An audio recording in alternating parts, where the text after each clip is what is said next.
botol. Yes. Okay, 10 pik.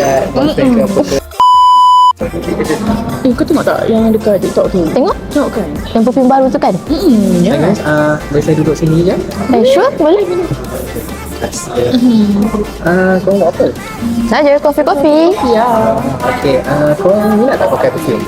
Of course minat. Kalau boleh nak mandi perfume tu tau. Okay, kalau korang pernah dengar tentang CP7? Macam mana? Dekat TikTok kan? Ya, betul. I rasa baru tengok tadi. Kan? Ini Ini yang Vision Cup tu. Yes. saya ada tester untuk korang. Tapi kalau korang nak tahu lebih lanjut, sebenarnya chapter 7 adalah nama panjang dia. So dia datang dengan dua produk, pink dengan Secret 7. Saya rasa lah dekat sini. Boleh try yang colour pink ni? Boleh kan? Okay. Ice spray boleh tak? Boleh. Okay. Wah, dia ada shimmer-shimmer Yes, dia datang bling-bling kan. Bila dia spray tu, dia akan lekat tau. Dia punya bling-bling tu dia akan lekat dekat. Seriously? Oh my god. So kalau ice spray kat muka kau akan nampak shimmer-shimmer kat muka, betul? Yep. Ya, I like it. Kau dia macam mana? Amazing. Perfect I punya. love it yang colour pink ni. Sebab I masa buat sosok juga lah. Baju I pun colour pink. Kan? Kan matching? Ya. Even this one for men pun, I rasa dia sesuai untuk I juga. Betul. Ini Kalau korang berpenuh, korang masih lagi melekat bau dia. Yang dia tahan 3 hari.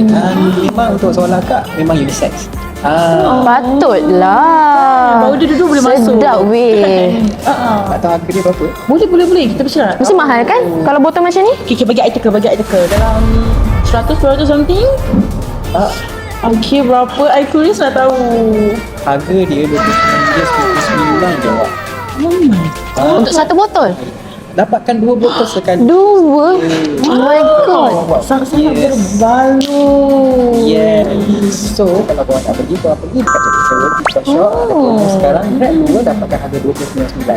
I see. I akan grab 4 botol. Yes. Okay, 10 Lagi nak pik. dekat Bonfire botol. Semua boleh tak ada masalah.